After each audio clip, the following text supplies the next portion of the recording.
placing the birth of positivism where he does. Right? Yes, Allan Kardec and the birth of positivist doctrine coincides with the dominance of positivism. Right? So Spiritism in that sense does emerge with the dominance of positivism.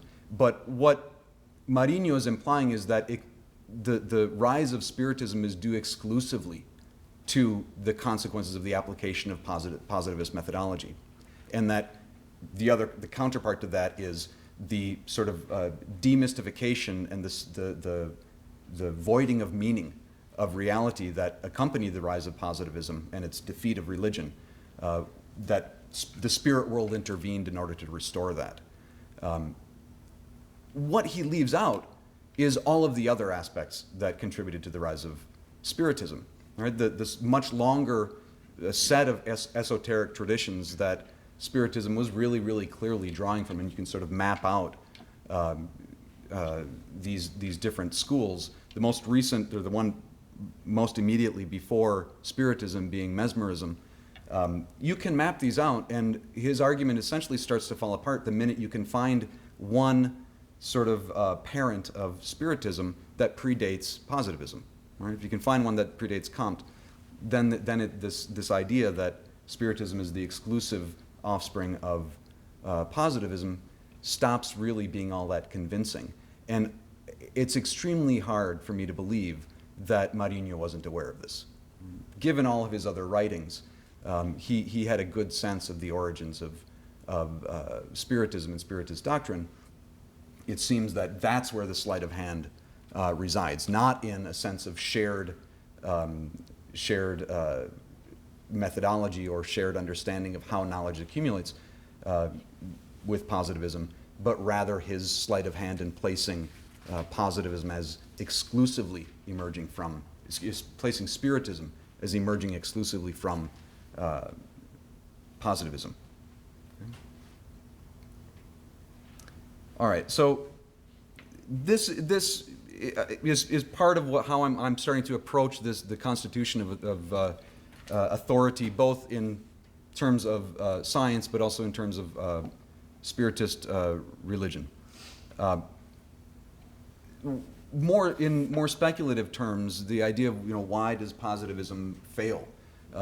Even throughout Marinho's writings, but in this document in particular, there's a triumphalist tone. There's more and more people and more rational people are adopting the Spiritist stance, and this is part of the evolution of knowledge. This is part of that linear accumulation of knowledge.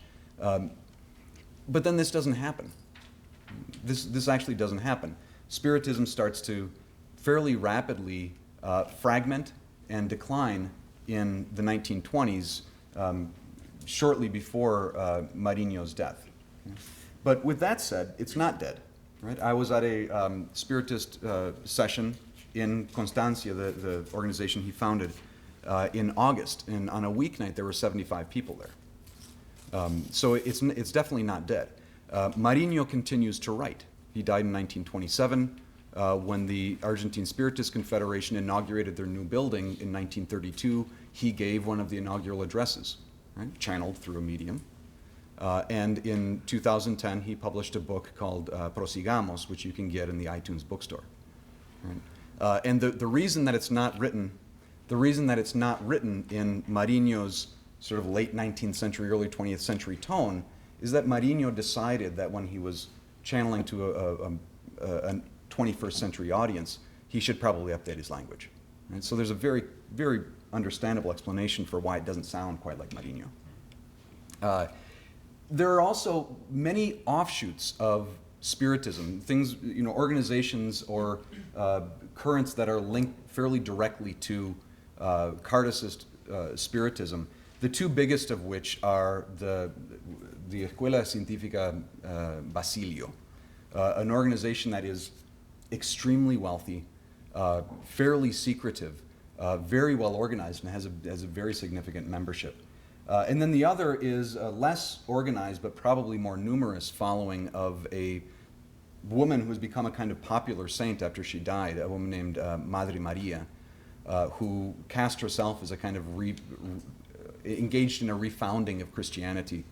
And my first sort of serious encounter with her, where I started to wonder exactly what was up with that, was I was in Chacarita Cemetery, which is one of the largest urban cemeteries in the world, and my mission was to go to the tomb of Carlos Gardel. It was a Sunday. A lot of people gather at Gardel. He's sort of like the Elvis Presley of tango, right? A lot of people gather at his tomb and put on music and smoke cigarettes and drink wine and things like that. So my wife and I went down there, and on the way there was another tomb that was absolutely full of flowers.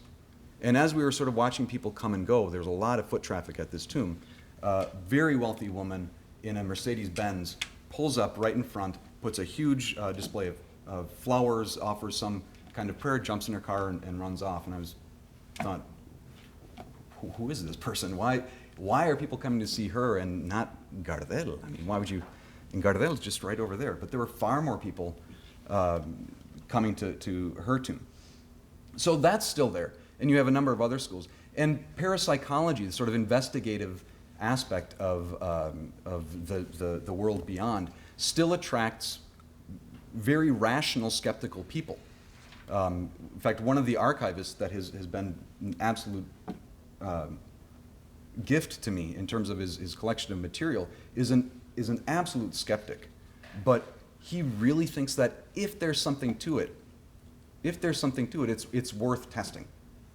He doesn't believe it, but he's willing to put some energy into the experiments that are taking place. And the parapsychology continues to attract people like that. So some of the reasons that probably the one most relevant to this, some of the reasons for the decline of Spiritism, I would argue that one of the reasons is its similarity to Positivism. The decline of Positivism in Argentina happens at around the same time. And I would argue that the decline of Spiritism, because of its overlapping features with Positivism, declines for some of the same reasons.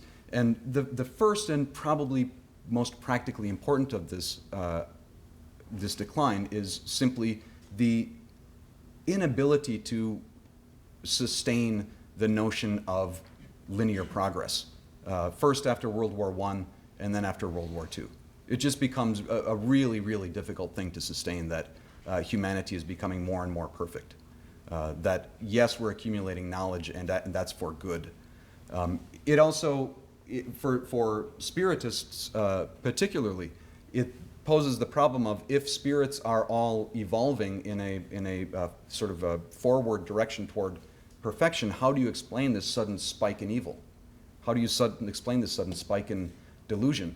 And then the flip side of that being, if earthly existence for spirits is a kind of purification, a kind of education through testing, can you really say that about the atrocities of World War II, all of the atrocities of World War II? Or is that kind of making light of some very, very large scale and very, very serious human suffering?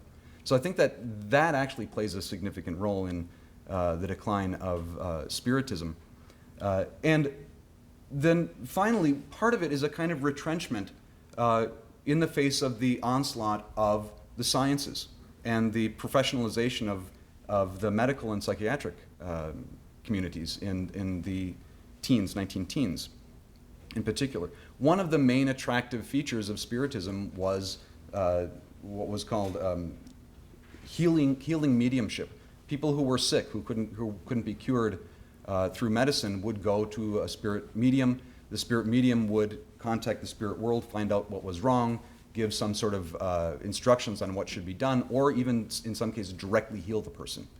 And that was a significant component of the Kardecist groups in Argentina, until you have the professionalization of medicine and the legal granting of licenses to practice medicine.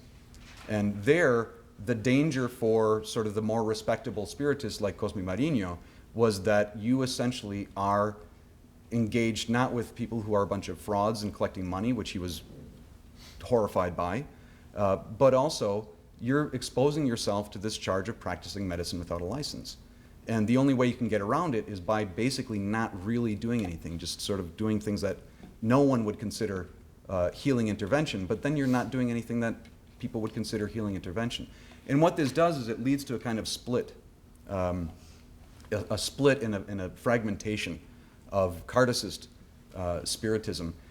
And the kind of rump that survives of Cartesist spiritism has turned to doctrine, right? Has sort of emphasized doctrine, and this doctrine is frankly really dated. When I went to the session in August, this was 2011, it could have been 1911, right? It was the same, you know, not just the be good and good things happen, or life is short, don't be dumb, type of general good advice that I think is when they asked me what I thought, I said, I think that, you know, contemplating one's own mortality and the consequences of one's own mortality is always healthy. But I couldn't figure out anything quite beyond that, because it was this, you know, this sort of evolutionary, this evolutionary discourse that spirits were evolving in a positive direction, were evolving toward perfection. There was a plan. The universe was absolutely knowable. The universe was transparently knowable. And those ideas simply don't seem dated. And I think that that's one of the other, that sort of emphasis on doctrine has led to a stagnation. Okay. So now, leave it at that.